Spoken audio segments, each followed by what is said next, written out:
Olá, olá. Você está ouvindo o Papo de Legista, seu podcast sobre medicina legal e perícias médicas, medicina e tudo que tem direito.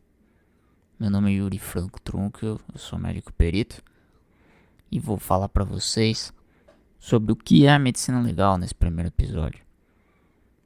Falar sobre seus aspectos históricos e conceitos básicos, de entendimento sobre a especialidade.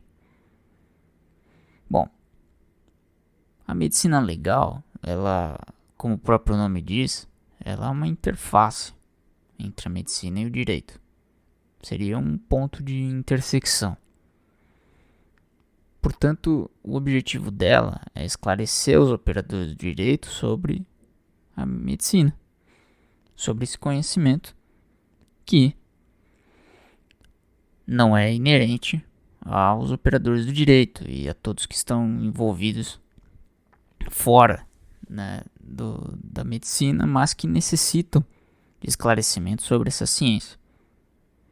E isso começou lá atrás, em 1507, na Alemanha, no Código de Bamberg. Esse ano é o primeiro registro oficial do surgimento da medicina legal. Porque nesse código, nessa norma, nessa lei, se instituiu a necessidade, a oportunidade de se chamar um médico para auxiliar a justiça, para esclarecer em situações que houvesse a necessidade. Por isso, medicina legal, ou seja, referente à lei. E aqui é importante eu dizer para vocês uma coisa que gera muita confusão, porque a medicina legal, ela é uma especialidade independente no Brasil. Assim como é a pediatria, como a psiquiatria, a oftalmologia e por aí vai. E no Brasil, ela tem um nome composto, medicina legal e perícias médicas. São sinônimos, pura e simplesmente. E por que ter esse nome composto? Uma questão política. Em 2011 juntaram as sociedades nacionais, né, da medicina legal e de perícia, mas são sinônimos. Tanto é verdade que o especialista em medicina legal é chamado de médico perito, assim como o psiquiatra é formado em psiquiatria, pediatra em pediatria e por aí vai. Dito isso, a gente precisa entender onde a medicina legal se insere para entender para que ela serve na sociedade.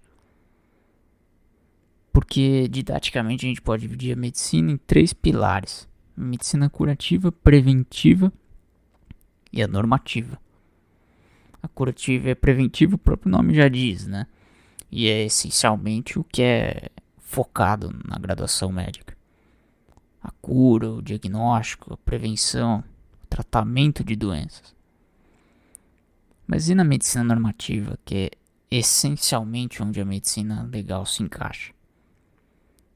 Normativa vem de norma, de lei. É daí que vem. Portanto, a medicina legal ela serve para elaboração de leis, para aplicação de leis. Ou seja, nós utilizamos o conhecimento médico de uma forma diferente para a sociedade, esclarecendo a justiça. Nós prescrevemos a medicina através de laudos e pareceres, como diria o Dr. Guido Palomba. Portanto, esse conceito é fundamental porque, por exemplo, nós não temos pacientes, nós temos periciados. E não que isso mude os preceitos básicos de respeito, cordialidade, confiança, como é com o paciente. Não muda. Mas é fundamental que nós tenhamos isso em mente, e isso se adquire com formação adequada, é um treinamento, é uma doutrinação, exatamente para que a gente não incorra em certas falhas básicas Afinal de contas, nós não podemos fazer perícia em pacientes que nós tivemos. Por quê?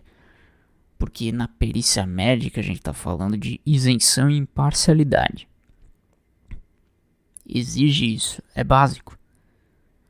Mesmo quando o médico perito está atuando como assistente técnico. O que é assistente técnico? É o perito de confiança das partes. Tem o perito do juiz e tem o perito de quem está processando, quem está sendo processado. Isso não muda.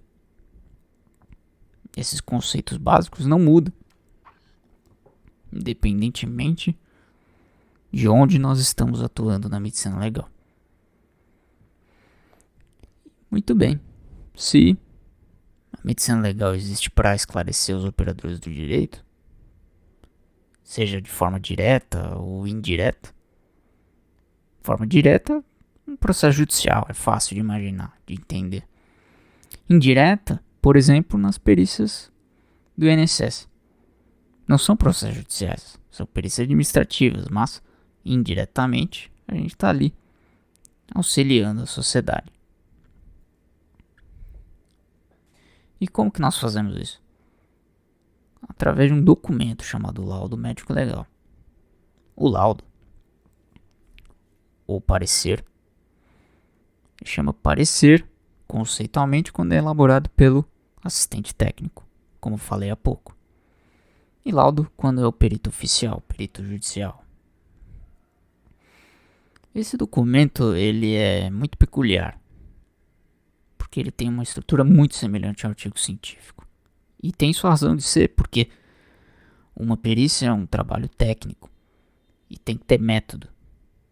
O próprio artigo 473 do Código de Processo Civil brasileiro, ele fala disso, exige isso, devidamente. Porque ele tem que ser reprodutível, assim como um artigo tem que descrever seu método. O trabalho pericial também. Então nós temos um preâmbulo onde a gente direciona a quem requisitou aquela perícia, a autoridade que requisitou a perícia, quem nós vamos periciar, quem nós somos, uma breve apresentação, um histórico onde a gente tem as informações até então, né, do que se trata aquela perícia, enfim. Uma entrevista do periciado, quando, logicamente, o periciado vivo, ou numa perícia indireta, quando a pessoa já faleceu e nós entrevistamos um familiar, por exemplo.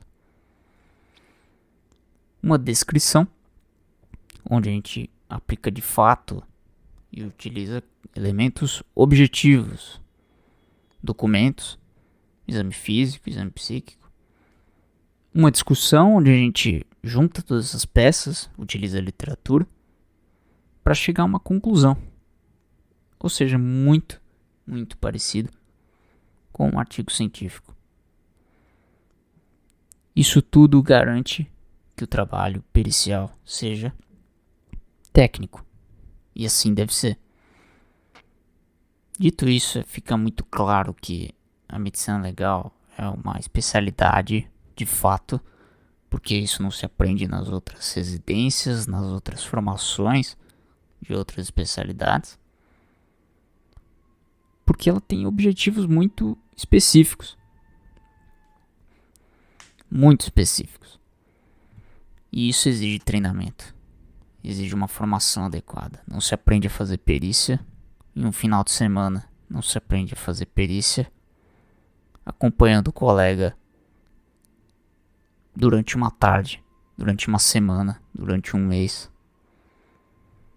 Não se aprende a fazer perícia em cursinho na internet. Por hoje é só. Até o próximo episódio.